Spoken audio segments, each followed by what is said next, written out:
मुद्दा यह है कि डीडीए ने आज तक अपनी जमीन कौन सी लीगल है कौन सी इलीगल है उसके बारे में नहीं बताया। 37,800 स्क्वायर फीट इलीगल है जो सुप्रीम कोर्ट ने ऑर्डर दिया खुद ने।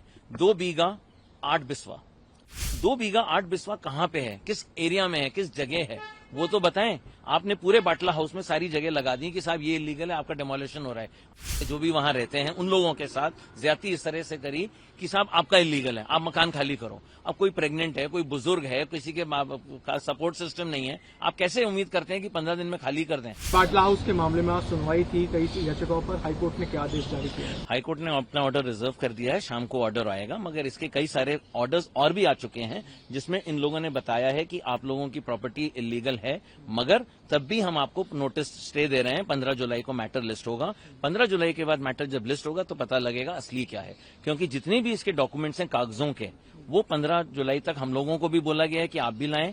उन लोगों की जो ओनरशिप डिटेल्स हैं जैसे जीपीए वगैरह है उसका ट्रांसलेशन वगैरह लाएं, ये सारी चीजें लाएं। और उसके बाद सबसे बड़ी दिक्कत ये हुई हम लोगों को समझाने में कि आप बीइंग एन अथॉरिटी, आप निटी ग्रिटीज पे आप बहस कर रहे हैं कचहरी में आके कि भाई साहब ये आपकी स्पेलिंग एरर है, ये आपका मिस्टेक है। चलिए मान लिया वो मिस्टेक है, मगर मुद्दा क्या है? मुद्दा ये है कि डीडीए ने आज तक अपनी जमीन कौन सी लीगल है कौन सी इलीगल है उसके बारे में नहीं बताया। 37,800 स्क्वायर फीट इलीगल है जो सुप्रीम कोर्ट ने ऑर्डर दिया खुद ने।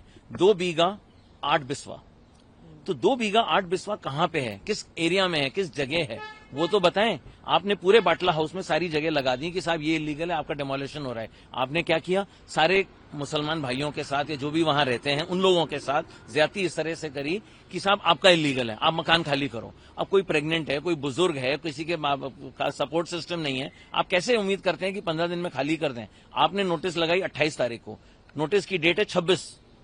चलिए हम लोग आए सुप्रीम कोर्ट, रजिस्ट्रेशन में हम लोगों को जितनी दिक्कत हुई, क्योंकि हाईकोर्ट में जो रजिस्ट्री है वो प्रेशर में काम कर रही है, क्योंकि कई सारे मैटर्स हैं।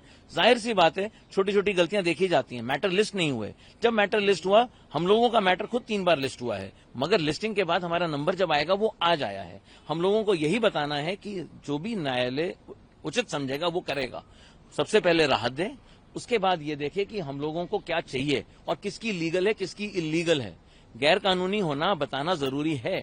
जो ड्यू प्रोसेस ऑफ लॉ है उसमें यह भी कहा जाता है 15 दिन का नोटिस दें, उसके बाद एक नोटिस और इशू करें कि साहब आपकी इस वजह से अंडर गलत आ रही है। आपका यूसी लोकेटर है, आपका पीएम उदय है, आजकल जीपीएस मैपिंग होती है, वो जीपीएस मैपिंग करके तो दिखाएं कि कहां से इलीगल है। आप अपने सर्वे रिकॉर्ड्स दिखाएं, सर्वे लैंड दिखाएं कि साहब ये 279 में इतना एरिया है, इतना एरिया पीएम उदय के पास है, इतना एरिया वाटर वर्क्स के पास है जो यूपी गवर्नमेंट का है, और उतना एरिया डीडीए का है। वो सारी चीजें जब तक आप नहीं बताओगे तब तक आप कैसे उसको मैनेज करोगे। आप ये तो है नहीं कि आपने कह दिया कि साहब ये इलीगल है, अब आपने भेड़ चाल की तरह पूरे एरिया को बता दिया कि सब कुछ इलीगल है, मगर वो है क्या वाकई? इसी बात का हमारा तवज्जो। तो हमारे पास 3 क्लाइंट्स थे जिन तीनों का हम लोगों ने आज केस लड़ा। इसके अलावा कम से कम 15-20 याचिकाएं और पेंडिंग हैं सुप्रीम कोर्ट, हाई कोर्ट में।